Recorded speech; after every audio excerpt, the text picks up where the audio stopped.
Aku, Sri, menatap nyala lilin ke-63 di atas kue tart karamel yang dibeli Sinta. Aroma manis yang pekat itu seharusnya menenangkan, memabukkan, mengingatkan pada masa lalu yang damai. Tapi hari ini, aroma itu justru terasa seperti bau mesiu yang siap meledak.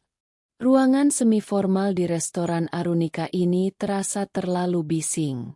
Bukan oleh tawa, melainkan oleh keheningan yang dipaksakan.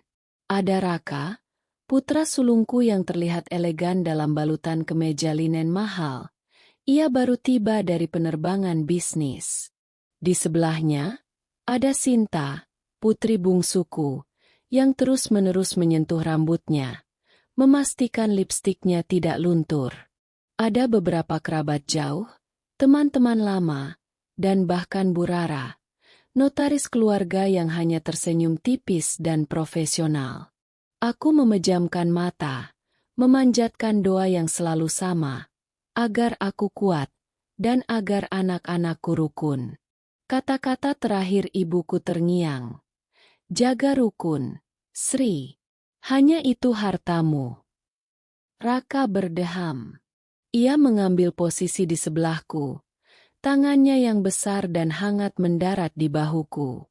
Jantungku berdetak 2 kali lebih cepat. Ini dia. Momen yang selalu kutakuti saat pesta ulang tahun kecil ini dihelat. Ibu. Suara Raka terdengar tebal, bercampur haru, disiarkan oleh mikrofon kecil yang ia pegang. Ia selalu berlebihan, selalu ingin menunjukkan kesuksesannya. Aku mau bilang, aku bersyukur ibu sehat di usia ini. 2 tahun lalu, aku mungkin gak ada di sini. Sibuk terus. Tapi sekarang, aku sudah memastikan ibu nyaman dan aman. Ini semua berkat ibu. Semua mata tertuju padaku, menunggu tanggapan yang anggun dari Ibu Sri yang tenang. Raka menatapku dengan tatapan penuh kepuasan. Tatapan seorang anak yang merasa telah melunasi semua kewajiban dan rasa bersalahnya. Aku cuma berharap, Raka melanjutkan. Dan ia membuat kontak mata denganku. Tatapan itu menembus jiwaku. Apakah ibu betul-betul menikmati apartemen yang aku berikan, yang kita cicil bersama, Bu? Apakah ibu sudah betah di sana? Semoga pemandangannya dari lantai 18 bagus. Ya, Bu. Terdengar bisikan apresiasi dari kerabat. Sinta tersenyum. Senyum yang terlalu lebar dan kaku. Ia mengalihkan pandangannya, mengambil gelas kristal berisi air mineral di depannya. Aku tahu, ia gugup. Aku tahu mengapa. Aku merasakan seluruh udara di sekitarku menipis, mengembun, dan memadat menjadi satu rasa sakit di ulu hati. Aku membuka mata. Bau karamel tiba-tiba membuatku mual. Pemandangan Raka yang bangga, Sinta yang tegang, dan Bu Rara yang mengamati dengan mata notarisnya yang tajam. Semua mendesakku untuk berbohong, untuk tersenyum dan berkata, "Ya, Nak, indah sekali." Tapi aku lelah. 2 tahun memanggul rahasia ini, tidur di kasur lipat di antara bau bensin dan oli, pura-pura menerima kiriman makanan di lobi apartemen yang tak pernah kudiami. Aku lelah dengan sandiwara yang merenggut martabatku ini. Aku mendekatkan bibir ke telinga Raka, menjadikannya seolah ini adalah bisikan mesra antara ibu dan anak. Raka mencondongkan kepalanya, penuh cinta, dan aku membiarkan kata-kata itu keluar, perlahan, selembut mungkin, tapi mengandung seluruh kebenaran yang kejam. "Nak," bisikku. Suaraku nyaris tertelan dengungan mikrofon Raka. "Ibu tidak pernah pindah ke sana." Raka mengerutkan kening. Bingung. Ia pikir ia salah dengar. Aku mengulanginya. Kali ini sedikit lebih tegas. "Raka, ibu tinggal di garasi. Garasi yang kamu sewa buat menyimpan barang-barang. Ibu tinggal di sana, Nak." Raka membeku. Otaknya, yang biasa memproses data keuangan triliunan rupiah, kini macet total. Wajahnya yang sukses pucat pasi. Ia menarik napas. Lalu ia melihat ke arah Sinta. Kretek. Bukan kata-kata yang memecahkan keheningan, melainkan suara gelas kristal yang baru saja terlepas dari genggaman Sinta. Gelas itu jatuh ke piring keramik, pecah menjadi serpihan berkilauan, dan airnya menyebar bersama remah-remah kue ulang tahun yang sudah dipotong. Semua orang menoleh. Atmosfer yang semula meriah kini beku, dingin, dan mematikan. Sinta tidak berusaha membersihkan kekacauan itu.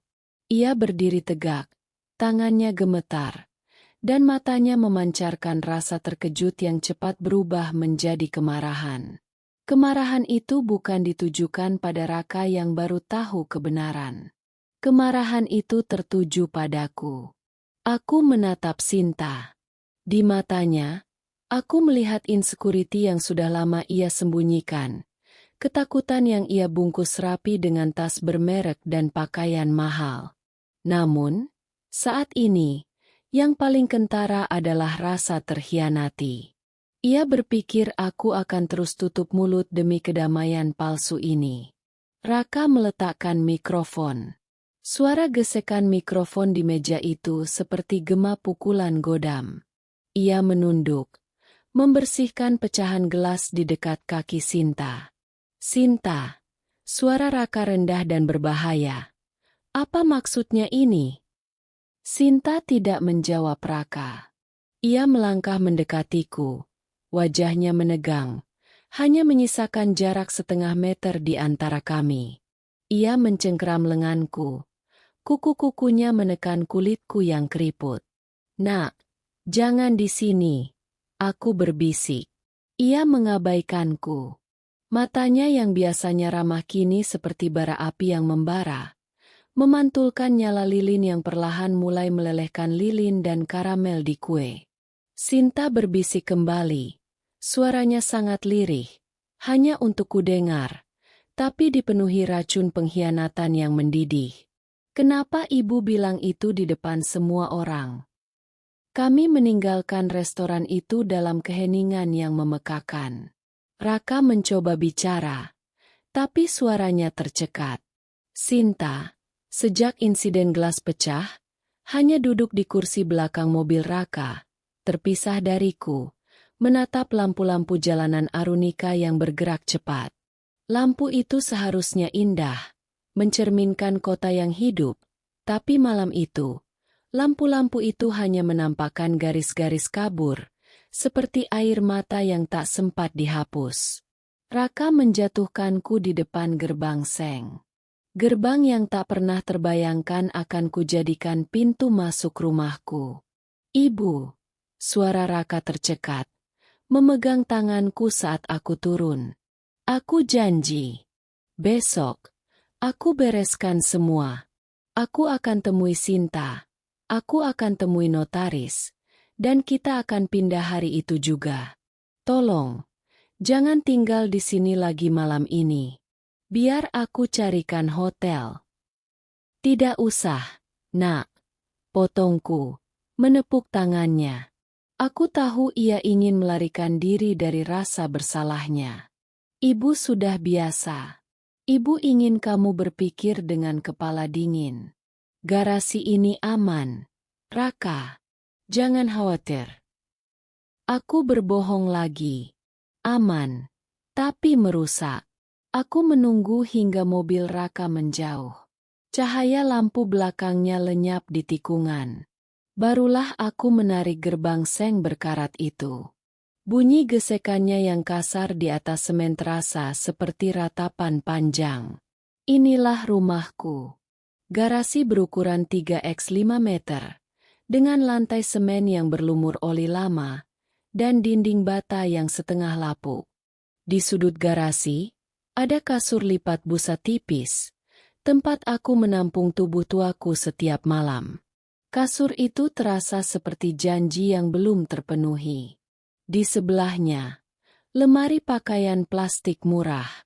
Hanya ada 2 stop kontak. Satu untuk lampu neon kecil yang berkedip.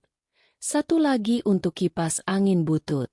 Bau oli samar. Bercampur aroma lembab dari cucian yang tak kunjung kering di belakang. Aku menyalakan lampu neon. Sesaat, cahaya putih yang dingin itu membuatku merasa lebih baik. Lebih terang. Masih belum tidur, Bu Sri? Sebuah suara datang dari seberang dinding garasi. Itu Arif, tetanggaku. Ia tinggal di rumah petak di belakang garasi ini. Seorang teknisi AC yang ramah. Ia sering lewat di depan garasi dan melihatku. Aku selalu berkata, "Saya sedang membersihkan, Rif. Mau pindahan." Pindahan yang tak kunjung datang. "Ah, Arif," kataku, menyandarkan pintu garasi. "Ibu baru pulang. Tadi perayaan ulang tahun." "Wah, selamat ulang tahun, Bu." Arif muncul dari balik dinding, membawa obeng dan senter kecil. Ia mengenakan kaos oblong lusuh, tapi matanya memancarkan ketulusan yang tak kumiliki dari Raka atau Sinta. "Saya dengar tadi ada suara mobil mewah. Untung ibu nggak kejeblos di selokan, Bu. Hati-hati." Ia melihat kasur lipatku. Aku tak lagi bisa menyembunyikan malu. "Bu, maaf kalau saya lancang. Tapi ibu beneran tinggal di sini? Bukannya apartemen yang katanya di pusat kota itu?" Arif bertanya dengan intonasi hati-hati. Tak ingin menyinggung. Ia tak menuntut.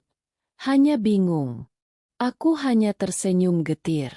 "Iya, Rif. Ada salah paham kecil. Ibu di sini dulu." Arif tidak bertanya lebih jauh. Ia justru menatap lampu neonku yang berkedip-kedip. "Lampu ini sepertinya sudah mau pensiun, Bu. Nanti kalau ibu tidur, matanya sakit. Saya ada lampu LED bekas. Masih bagus. Biar saya pasang sekarang, ya." Aku mengangguk. Terharu. Hanya orang-orang kecil yang mengerti martabat. Arif, si teknisi berhati baik, tak pernah menanyakan kekayaan Raka atau status Sinta. Ia hanya fokus pada cahaya yang meredup di hidupku, dan berusaha memperbaikinya. Sambil Arif memanjat bangku reot untuk mengganti lampu, aku duduk di kasur. Catatan kecil untuk diri sendiri. Setelah perpisahan dengan Bima, saat rumah kami harus dijual, aku kehilangan tempat. Aku meminta anak-anakku bersumpah bahwa mereka akan berjuang agar aku tidak lagi kehilangan tempat bernaung. Mereka berjanji, tapi janji itu ternyata mudah dipatahkan. Raka saat itu sedang di puncak karirnya. Penuh ide, penuh gairah. Ia membeli apartemen itu dengan sistem cicilan KPA. "Pokoknya ibu aman, Bu. Aku yang cicil. Sinta yang urus semua logistiknya. Biar dekat sama ibu." Sinta menyambutnya. "Tenang, Bu. Apartemennya sudah siap. Ibu tinggal bawa baju. Tapi ibu harus bantu aku dulu sebentar. Temani aku di rumah kontrakan ini. Garasinya buat naruh kardus-kardus lama. Sampai semua beres di apartemen. Ya. Sampai semua beres. Itu 2 tahun lalu. Sejak itu, rumah kontrakan pindah ke nama orang lain, dan aku hanya disisakan garasi. Aku memilih diam karena trauma masa lalu. Suara perempuan yang tak punya apa-apa memang sering diabaikan. Aku ingin anak-anakku rukun, dan kupikir, garasi ini adalah harga yang harus kubayar untuk kedamaian palsu itu. Lampu LED baru menyala, memancarkan cahaya kuning yang lebih hangat, lebih ramah. "Nah, gini kan enak, Bu. Nanti tidur nyenyak," kata Arif, tersenyum lebar.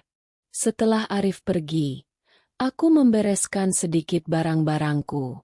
Tanganku meraba tumpukan berkas yang kubawa dari rumah lama. Tak ada yang penting, hanya kenangan.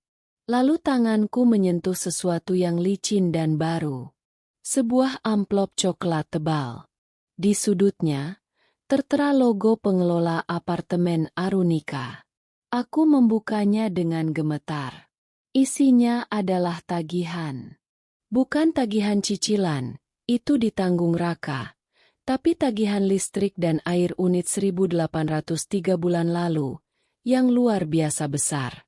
Pemakaiannya setara dengan keluarga besar yang tinggal selama sebulan penuh. Dan di sana, tertera jelas, nama yang bertanggung jawab, Sri. Aku tidak pernah tinggal di sana. Kenapa tagihan itu dialamatkan kepadaku? Dan kenapa pemakaiannya sebesar itu? Jika aku tidak tinggal, siapa yang menghabiskan listrik dan air di rumahku? Aku membalik amplop itu, dan selembar kertas kecil jatuh dari dalamnya. Bukan lagi tagihan, tapi kwitansi transfer bank dari sebuah layanan penyewaan properti harian, dengan nominal uang yang signifikan, ditransfer ke rekening atas nama Sinta.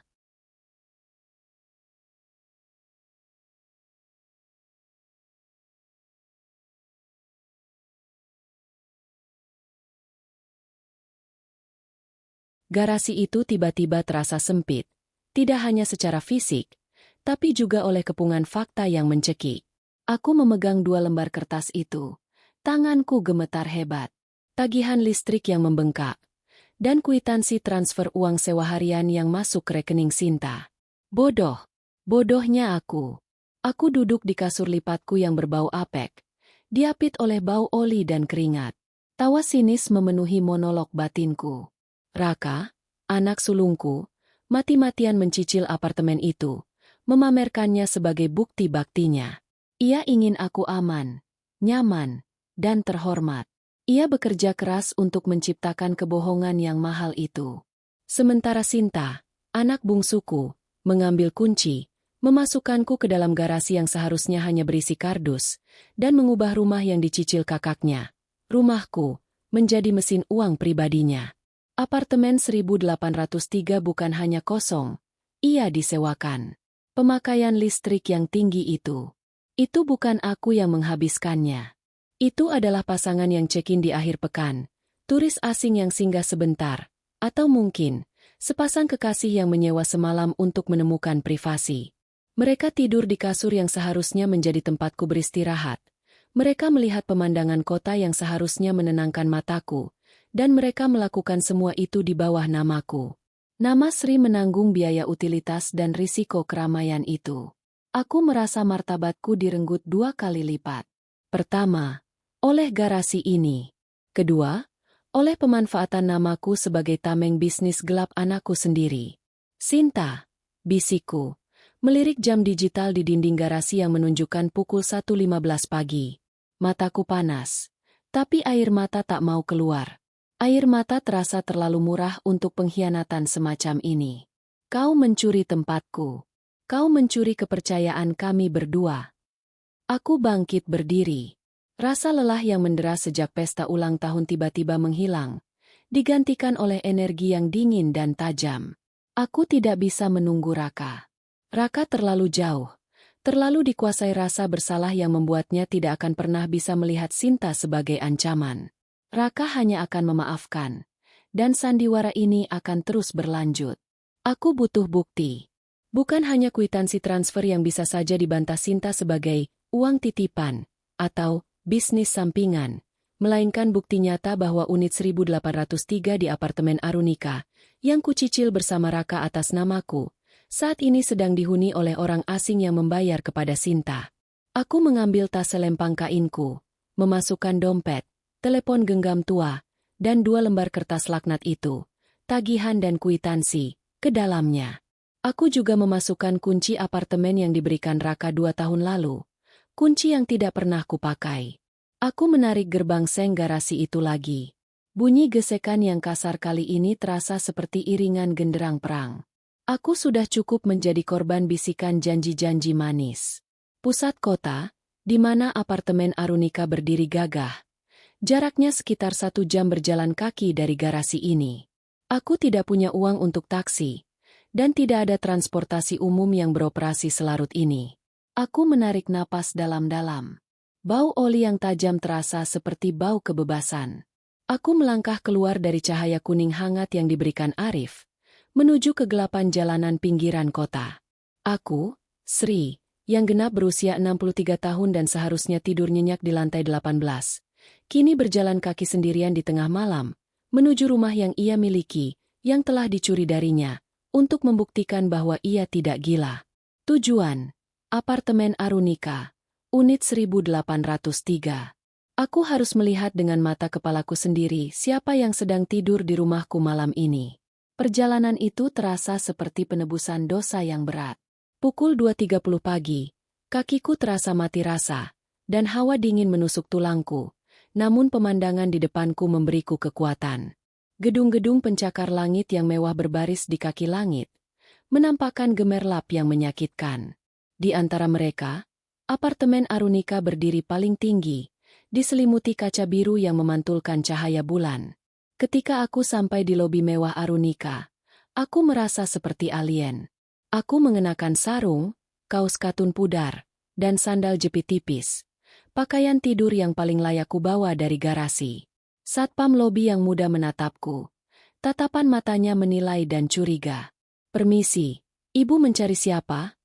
tanyanya. Suaranya sopan tapi dingin.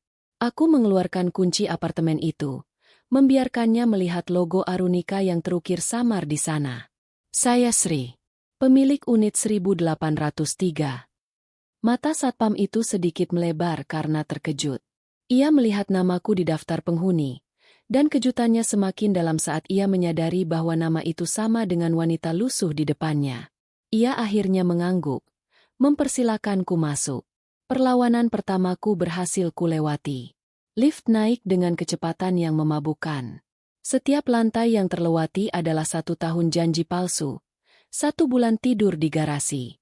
Ketika lift berbunyi, ding, di lantai 18, aku merasakan jantungku berdebar tak karuan. Koridor lantai 18 sunyi senyap. Karpet tebal meredam setiap jejak kaki. Bau pengharum ruangan yang mahal dan artifisial menyambutku. Aku berjalan perlahan, mencari angka 1803. Aku berdiri di depan pintu baja itu. Kunci yang sudah 2 tahun tidak disentuh itu terasa dingin dan asing di tanganku. Aku memasukkannya ke lubang kunci. Terdengar bunyi klik yang keras di keheningan koridor. Aku menggenggam kenop pintu, mengambil napas panjang terakhir. Jika ini hanya turis, aku akan memanggil Raka. Jika ini benar-benar bisnis Sinta, aku akan punya buktinya. Aku memutar kenop dan mendorong pintu itu perlahan. Kegelapan menyambutku. Tapi bukan kegelapan yang total. Lampu jalanan kota dan lampu gedung-gedung di seberang menembus jendela kaca besar, menciptakan bayangan panjang dan siluet elegan dari sofa modern dan meja marmer. Apartemen itu tertata rapi, steril, minimalis, jauh dari kekacauan berbau oli di garasi. Di dinding, terpampang foto pemandangan laut yang indah, kontras dengan kenyataan hidupku. Namun, yang paling jelas di antara bayangan adalah siluet kamar tidur di ujung ruangan. Pintu kamar itu sedikit terbuka, dan dari celah itu, terlihat seberkas cahaya remang-remang lampu tidur. Aku masuk, menutup pintu di belakangku tanpa suara. Aku berjalan di atas lantai kayu dingin, bergerak seperti hantu. Kaki telanjangku tidak menghasilkan bunyi sedikit pun, berbeda dengan bunyi krotak-krotak sandal jepit di garasi. Di meja dapur pantry, di bawah cahaya lampu LED kecil, aku melihatnya. Sebuah buku kecil bersampul kulit hitam. Bukan buku tamu, melainkan buku laporan harian apartemen. Aku membukanya dengan tangan gemetar, menggunakan senter ponselku yang redup. Tertulis di sana dengan tulisan tangan Sinta yang cantik, 28 Ag, check-in TN Budi, 3 hari, Rp3.500.000. 1 Sep, unit dibersihkan. Biaya laundry Ibu Marni. 2 Sep, unit digunakan, pribadi, tunggu instruksi. 4 Sep. Check-in pasangan Korea, 7 hari. Booking via FN. Buku itu adalah bukti tak terbantahkan. Sinta telah menjalankan operasi penyewaan ilegal selama berbulan-bulan, menggunakan namaku. Aku menutup buku itu, merasakan rasa mual yang sama seperti saat mencium aroma karamel di pesta ulang tahun. Aku harus mengambil buku ini. Tiba-tiba, dari kamar tidur yang remang-remang, aku mendengar suara. Bukan suara batuk, bukan suara gerutuan, melainkan suara bayi. Bayi menangis. Tangisan pelan, seperti tersedak. Jantungku seketika berhenti berdetak. Siapa yang menyewa apartemen ini dengan bayi selarut ini? Aku mengintip melalui celah pintu kamar tidur. Cahaya lampu tidur memantulkan wajah yang damai. Wajah seorang wanita yang sedang memeluk bantalnya. Bukan turis. Wajah itu aku kenal. Tapi yang paling mengejutkan adalah apa yang ada di sebelah wanita itu. Di dalam box bayi portabel yang diletakkan di samping ranjang. Aku mendorong pintu kamar itu hingga terbuka sedikit. Mengeluarkan bunyi derit kecil. Wanita di ranjang itu terbangun. Terkejut. Ia mengangkat kepalanya. Rambutnya acak-acakan. Ia menatapku. Matanya dipenuhi ketakutan dan kelelahan. Itu Bu Rara. Notaris keluarga, yang hadir di pesta ulang tahunku siang tadi, yang menyaksikan drama pecahan gelas. Bu Rara menatapku, tidak dengan mata notaris yang tajam, tapi dengan mata seorang ibu yang baru terbangun. "Sri," bisiknya. Aku mengabaikannya. Mataku hanya fokus pada boks bayi di sampingnya. Bayi itu masih menangis pelan, mencari kehangatan. Lalu, mataku tertuju pada lantai. Tepat di samping boks bayi, ada sebuah jaket pria yang tergeletak sembarangan. Jaket linen mahal yang familiar. Jaket yang kupakai hanya beberapa jam lalu. Jak Traka. Keheningan yang mencekam itu hanya pecah oleh isak tangis bayi. Bu Rara tersentak. Wajahnya pucat. Ia bangkit, melupakan keberadaanku, dan segera menggendong bayi yang menangis pelan itu. "SSSTT. Sudah, nak," bisiknya, menimang bayi mungil yang terbungkus selimut tipis. Aku tidak beranjak. Aku berdiri di ambang pintu, kedinginan dalam kaos dan sarungku, menyaksikan pemandangan yang tak masuk akal ini. Notaris keluarga, bayi, jaket Raka, di apartemen yang seharusnya menjadi rumahku, yang selama 2 tahun kujadikan garasi. "Mana Raka?" tanyaku. Suaraku datar, tanpa emosi, seperti suara mesin yang kehabisan minyak. Aku bahkan tidak mengenali suaraku sendiri. Bu Rara menatapku. Air mata mulai menggenang di matanya yang tegang. Ia berjalan mundur, menjauhiku, seolah aku adalah hantu yang menuntut keadilan. "Dia pergi," jawab Bu Rara. Suaranya nyaris tak terdengar. "Dia baru saja pergi, Sri. Setelah mengantarmu, dia ke sini." "Dia ke sini? Ke rumahku? Dengan istrinya?" Tanyaku tajam. Raka sudah menikah 2 tahun lalu, dengan seorang wanita dari keluarga baik-baik. Bu Rara menggeleng, tangannya gemetar. "Bukan istrinya. Dia datang ke sini, karena dia harus mengecek kami." Aku berjalan maju 2 langkah, mendekati boks bayi, membuat Bu Rara mundur lagi. Aku menunjuk jaket Raka di lantai dengan kakiku. "Unit ini dicicil oleh Raka. Aku adalah pemilik sahnya. Kamu, notaris yang mengurus semua suratku, ada di sini dengan bayimu, dan jaket anakku tergeletak di lantai. Katakan padaku, Bu Rara, siapa bayi ini?" Bu Rara tidak bisa lagi menghindar. Ia menutup matanya sesaat, seperti memohon kekuatan dari langit-langit setinggi 3 meter itu. Ketika ia membukanya, ketakutan sudah digantikan oleh keputusasaan. "Dia, cucumu, Sri. Dia anakku, dan anak Raka." Dunia terasa berhenti berputar. Tangisan bayi itu tiba-tiba terdengar keras, memekakan telinga. Aku tidak terkejut oleh pengkhianatan lagi. Aku terkejut oleh dimensi baru dari kebohongan ini. Raka, putraku yang sukses, yang kucicilkan apartemen agar ia punya nama baik, ternyata bersekongkol dengan notaris keluarga. Sejak kapan? Aku bertanya, Bibirku terasa kering. Sejak 2 tahun lalu. Sejak Raka mencicil apartemen ini atas namamu. Bu Rara mengakui, menundukkan kepala. Raka tidak pernah ingin kamu tinggal di sini, Sri. Dia membelinya untuk kami. Tempat ini adalah rumah rahasia kami. Dia ingin bayi ini lahir di tempat yang aman dan tak terdeteksi oleh istrinya. Lalu kenapa aku ditaruh di garasi? Aku tahu jawabannya, tapi aku ingin mendengarnya dari mulutnya. Sinta, Bu Rara berbisik. Sinta yang mengusulkan. Raka terlalu pengecut untuk bilang padamu. Sinta bilang, dengan menempatkanmu di garasi, sebentar. Itu akan menjaga kerahasiaan unit 1803 agar tidak ada yang curiga, terutama kerabat-kerabatmu yang datang ke lobi. Sinta juga yang mengurus penyewaan harian itu, agar kami punya biaya tambahan untuk perawatan bayi ini, di luar gaji yang diberikan Raka. Semua kepingan teka-teki itu kini tersusun menjadi gambar yang mengerikan. Sinta dan Raka tidak saling melawan. Mereka bekerja sama dalam lingkaran kebohongan.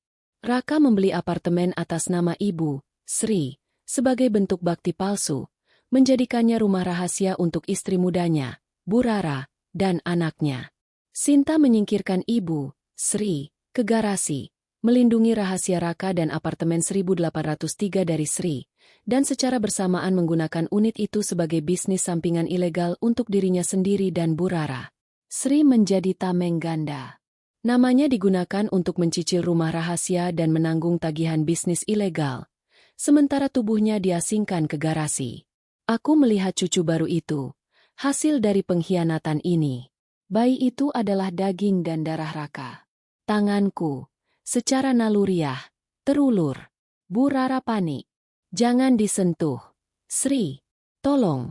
Jangan bilang Raka atau istrinya yang sah. Aku tidak akan mengatakan apa-apa pada istrimu, Rara. Kataku, suaraku kembali dingin. Aku tidak menyentuh bayi itu. Aku hanya mengambil buku laporan harian apartemen dan 2 lembar tagihan di meja pantry. Aku menatap Bu Rara yang ketakutan, sambil menimang cucuku. Aku sudah tahu yang sebenarnya. Rara. Malam ini, aku datang untuk Sinta. Tapi aku mendapatkan Raka. Dan kau, aku menunjuknya. Sekarang, kamu adalah notarisku. Besok pagi, kita akan bertemu di kantor notaris. Bukan sebagai istri kedua, atau ibu dari cucuku, tapi sebagai notaris profesional. Aku berbalik, menuju pintu keluar. Apa yang akan kamu lakukan, Sri? Bisik Bu Rara. Aku berhenti. Tangan sudah memegang kenop pintu. Aku menoleh. Wajahku kini terasa sekeras batu. Aku akan menuntut keadilan untuk diriku sendiri. Dan untuk cucuku ini. Kataku, menunjuk bayi itu tanpa emosi. Unit 1803 atas namaku. Besok, aku akan membuat surat kuasa mutlak. Kamu akan membatalkan semua cicilan. Membatalkan semua sewa harian. Dan kamu akan memastikan aku mendapatkan rumahku. Atau rahasia ini, yang kalian bangun di atas penderitaanku, akan hancur besok pagi. Aku keluar dari unit 1803, meninggalkan Bu Rara dan bayi itu dalam cahaya remang-remang. Aku melangkah ke lift, bukan lagi sebagai hantu, tapi sebagai pemilik. Di tanganku, aku membawa buku laporan Sinta. Dan di hatiku, aku membawa rahasia Raka. Aku telah menemukan rumahku, tapi harga yang harus kubayar adalah menghancurkan kedamaian palsu yang diyakini anak-anakku. Pukul 3 pagi. Waktu untuk menghubungi notaris. Aku kembali ke garasi ketika azan subuh berkumandang samar. Kakiku sakit, punggungku kaku, tapi pikiranku jernih, tajam seperti belati yang baru diasah. Aku meletakkan buku laporan harian Sinta di samping kasur, di bawah lampu LED hangat yang dipasang Arif. Bukti itu nyata. Bukan lagi dugaan, tapi fakta yang terperinci. Aku melihat jam dinding. Pukul 5. Aku mengambil telepon genggam tuaku. Aku menelepon kantor Bu Rara, meminta disambungkan ke asistennya. Aku tahu Bu Rara tidak akan mengangkat telepon secepat ini. Selamat pagi. Ini dengan kantor notaris Rara Puspita. Ada yang bisa dibantu? Suara resepsionis terdengar mengantuk. Saya Ibu Sri, pemilik properti di apartemen Arunika, unit 1803. Tolong sampaikan pada Bu Rara bahwa saya tunggu beliau di kantornya pukul 9 tepat. Jangan sampai terlambat. Saya membawa semua berkas pendukung kasus unit 1803. Ini sangat mendesak. Aku menjaga nada suaraku agar formal, dingin, dan otoritatif. Aku menutup telepon, tanpa menunggu jawaban. Aku tahu pesan ini akan disampaikan. Ancaman yang kubawa bukan hanya kerahasiaan, tapi juga karir Bu Rara sebagai notaris yang beretika. Aku menyandarkan punggungku ke dinding bata yang dingin, mencoba memejamkan mata sejenak. Tapi bayangan bayi di box portable itu terus berkelebat di pikiran. Cucu itu, dia tidak bersalah. Dia adalah alasan mengapa aku harus bergerak cerdas, bukan emosional. Aku tidak ingin menghancurkan Raka sepenuhnya, tapi aku harus menyelamatkan diriku dan mengambil alih kendali. Tepat pukul 8.45, aku tiba di kantor Bu Rara. Kantor itu megah, dengan interior minimalis dan dinding kaca yang menghadap ke kota. Aku, dalam balutan blus katun sederhana dan membawa tas kain yang berisi rahasia mereka, duduk di sofa lobi yang empuk. Pukul 8.58, Bu Rara datang. Ia tidak mengenakan seragam notarisnya yang rapi, melainkan blus sutra yang elegan, tapi wajahnya sembab, matanya merah karena kurang tidur dan menangis. Ia tampak seolah baru saja meninggalkan bayi dan langsung berlari ke sini. Sri, Bu Rara langsung menuju padaku, mengabaikan resepsionisnya yang kaget. Ia berbisik, memohon. Tolong, jangan libatkan Raka. Dia panik semalam. Dia pikir aku gila. Aku tidak berdiri. Aku menatap Bu Rara yang berdiri di hadapanku. Aku tidak libatkan Raka. Rara. Tapi kita akan libatkan bank dan hukum. Duduk. Bu Rara duduk di sebelahku. Tubuhnya lunglai. Keringat dingin membasahi pelipisnya. Aku mengeluarkan buku laporan harian Sinta dan tagihan listrik yang membengkak. Aku meletakkannya di atas meja kopi. Bu Rara tersentak melihat tulisan tangan Sinta. Ini adalah bukti penggelapan pajak, penyalahgunaan properti, dan pelanggaran kontrak sewa-menyewa. Apalagi unit 1803 itu masih dalam cicilan KPA. Jika Bang tahu, Raka dan Sinta sama-sama berurusan. Kataku, suaraku masih setenang air. Apa maumu? Bu Rara menyerah. Ia tahu aku tidak main-main. Aku ingin unit 1803. Sekarang. Secara hukum, itu atas namaku. Raka hanya penjamin. Kita akan memutus rantai ketergantunganku pada Raka. Jelasku. Bu Rara, si notaris, menarik napas dalam-dalam. Ia kembali ke mode profesionalnya. Melindungi diri dan anaknya dengan kekuatan hukum. Kita tidak bisa langsung membalik nama. Cicilan Raka masih berjalan. Tapi kita bisa membuat surat kuasa mutlak jual darimu kepada dirimu sendiri. Jelaskan. Surat kuasa mutlak jual. Sebagai pemilik sah, kamu memberikan kuasa penuh kepada dirimu sendiri untuk menjual properti itu kapan saja, tanpa persetujuan Raka. Ini mengikat. Kita juga akan membuat surat perjanjian pelunasan bersama di mana kamu mengambil alih sisa cicilan Raka mulai bulan ini, dan Raka menandatangani surat pengakuan bahwa ia menyerahkan semua hak kepemilikan dan hak penggunaan atas properti itu, selamanya, kepada ibunya. Sebagai gantinya, kamu menutup mata atas rahasianya dan bisnis ilegal Sinta. Bagus, kataku, tersenyum dingin. Siapkan semuanya. Aku akan menandatangani dan melunasi cicilan bulan ini, hari ini juga. Tiba-tiba, telepon genggam Bu Rara berdering di tasnya. Bu Rara melihat nama di layarnya, dan wajahnya langsung panik. Raka. Raka sudah meneleponku 5 kali sejak subuh, bisik Bu Rara. Dia panik karena aku tidak ada di apartemen. Dia pasti menyadari kau mengambil buku laporan Sinta. Saat itu juga, telepon genggamku yang tua juga berdering, bergetar di atas buku laporan Sinta. Nama yang muncul, Sinta. Aku mengambil ponselku, mengabaikan tatapan memohon Bu Rara. Aku membiarkan deringan Sinta berhenti. lalu melihat ponsel Bu Rara yang masih terus berdering dari Raka. Aku menekan tombol panggil ulang ke nomor Sinta. Sinta, kau di mana? Kenapa teleponku tidak diangkat? Apa yang terjadi di apartemen? Suara Sinta terdengar histeris, jauh dari citra elegan semalam. Selamat pagi, Sinta. Jawabku. Suaraku terdengar seperti suara dari kantor hukum. Ibu sedang di kantor notaris. Bersama Bu Rara. Sinta terdiam di ujung telepon. Keheningan itu lebih mematikan daripada ledakan kemarahan apapun. Ibu. Ibu mengambil buku itu. Suara Sinta sekarang pelan, penuh ketakutan. Iya, Nak. Ibu mengambil buku yang menunjukkan bahwa kamu mencicil rumah rahasia kakakmu, mengusir ibumu ke garasi, dan mengubah apartemen ibumu menjadi hotel ilegal atas nama ibumu sendiri. Semua tercatat rapi di sini, kataku, tanpa emosi, lalu menoleh ke Bu Rara. Rara, tolong, kita mulai saja. Waktu ibu tidak banyak. Bu Rara mengangguk patuh, segera mengambil berkas-berkas hukumnya. Aku menempelkan telepon ke telingaku lagi. Aku bisa mendengar napas Sinta yang cepat dan tersengal-sengal. Sinta, kataku, mulai sekarang, unit 1803 adalah rumahku seutuhnya. Kakakmu akan segera dihubungi untuk menyelesaikan kewajiban finansialnya dan melepaskan haknya.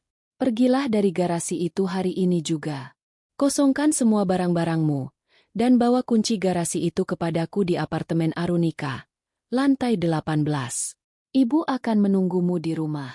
Rumah yang seharusnya milik ibu sejak awal. Aku menutup telepon, memutus jeritan Sinta yang baru saja akan dimulai. Bu Rara hanya menatapku, tercengang. Ia baru saja menyaksikan seorang ibu yang selama ini pasif, bertransformasi menjadi seorang ratu hukum yang dingin. Kau telah membuat keputusan yang tepat, Rara. Kataku, menyandarkan diri di sofa, merasakan kehangatan dari apartemen Arunika di tanganku. Sekarang, mari kita bereskan semua ini. Aku tahu, setelah surat-surat ini ditandatangani, peperangan sesungguhnya baru saja dimulai. Perang yang melibatkan dua anak yang serakah, satu notaris yang ketakutan, dan satu bayi yang tidak bersalah, semua dipertaruhkan demi sebuah garasi dan sebuah apartemen. Aku berdiri di depan jendela kaca apartemen 1803. Pemandangan kota yang seharusnya indah itu kini terasa seperti medan perang yang baru saja ku menangkan. Aku memegang muk keramik berisi teh panas. Aroma melati yang lembut menjauhkan bau oli dan keringat yang masih melekat di ingatanku. Di atas meja marmer, tergeletak 3 lembar dokumen yang ditandatangani Bu Rara dan Raka, yang dikirim melalui kurir kilat. Secara hukum, aku sekarang adalah penguasa tunggal atas unit ini. Pintu unit berbunyi. Bukan suara bel, melainkan ketukan yang keras dan tergesa-gesa. Aku menarik napas panjang, menenangkan gejolak di dadaku. Itu Sinta.